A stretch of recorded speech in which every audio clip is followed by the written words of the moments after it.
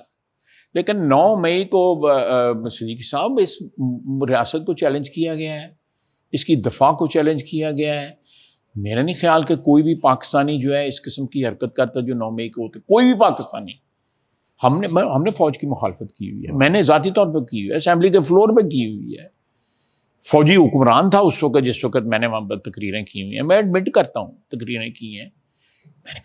میرا اس وقت حق بنتا تھا کیونکہ حکمرانی فوج کی تھی. صحیح. لیکن آپ بتائیں کہ 9 مئی والے دن جن لوگوں نے جو زبان بولی ہے اور آج بھی زبان بول رہے ہیں باہر کے ملکوں میں بیٹھ کے ان کے سپورٹر جو ہیں, میرے نزدیک جو ہے میں خدا نخواستہ خدا کسی کی پاکستانیت کے اوپر جو ہے وہ شک نہیں کرتا, لیکن اگر آپ کی پاکستانیت جو ہے آپ کے سیاسی مفادات کے تابع ہو جائے, آپ کا پیٹریوٹزم جو ہے وہ کنڈیشنل ہو جائے, اس کے ساتھ مشروط ہو جائے کہ جی فلاں بندہ جو ہے وہ میرا لیڈر ہے, کہ اس کی جو ویلفیئر جو ہے یا اس کی جو خیر جو ہے وہ جو ہے وہ پرائرٹی لے لیتی ہے, پریسیڈنس لے لیتی ہے اوور پاکستان. یہ نہیں ہوگا. میرے نزدیک پاکستان اول اور آخر جو ہے, اگر میرے وجود کا میری سیاست کا ہر ریفرنس سے جو ہے نمبر 1 ہے. پیپلز پارٹی نون لیگ الیکشن اکٹھے کسی اتحاد کے اندر لڑیں گے یا الگ الگ لڑیں گے؟ دیکھیں اگر پاکستان کی سیاسی قوتیں چاہتی ہیں کہ وہ اپنی جو لاسٹ ٹیریٹری جو ہے وہ کلیم کریں, اور اس لاسٹ ٹیریٹری جو ہے وہ میں کیمرے وال منہ کر رہا ہوں, لاسٹ ٹیریٹری بہت زیادہ ادھر ہو گئے, لاسٹ ٹیریٹری جو ہے کلیم کریں, تو میرا خیال ہے کہ سیاسی برادری کو جو اکٹھے ہو کے جو ان کا رائٹفل جو ان کا حق بنتا ہے سیاست میں یا حکمرانی کے اندر, اس کو کلیم کرنے کے لیے ان کو اکٹھے ہونا پڑے گا. مروثیت جو ہے اس کو مروثیت ساری دنیا میں سیاست میں ہے. باپ کے بعد بیٹا بھی آتا ہے. سیاسی جماعتوں کے فنڈنگ کا احتساب بالکل ہونا چاہیے, بالکل ہونا چاہیے. قانون موجود ہے ملکوں کے اندر کہ آپ فنڈنگ آفیشلی ریسیو کر سکتے ہیں, کریں, اس کا حساب دیں. میں نے اگر صدیقی صاحب سے جو ہے فرض کریں $1000 پکڑ لیا ہے, صدیقی صاحب کو بتانا پڑے گا میں نے $1000 کہاں پہ دیا ہے, اور مجھے بتانا پڑے گا جی میں نے لے کے فلاں جگہ خرچ کیا ہے. اس قسم کا قانون ہونا چاہیے. بالکل میں 100% اس حق میں. ٹرانسپیرنسی آنی چاہیے. ہر الیکشن 100% ہو رہا ہے انشاءاللہ. میرا خیال ہے جنوری کے آخری ہفتے ہو جائے گا. بہت شکریہ خواجہ صاحب, تھینک یو, آپ نے ہمیں ٹائم دیا, بہت شکریہ. شرح دستور سے عبدالقیوم صدیقی کو ایک سلائیڈ سے اجازت دیجیے.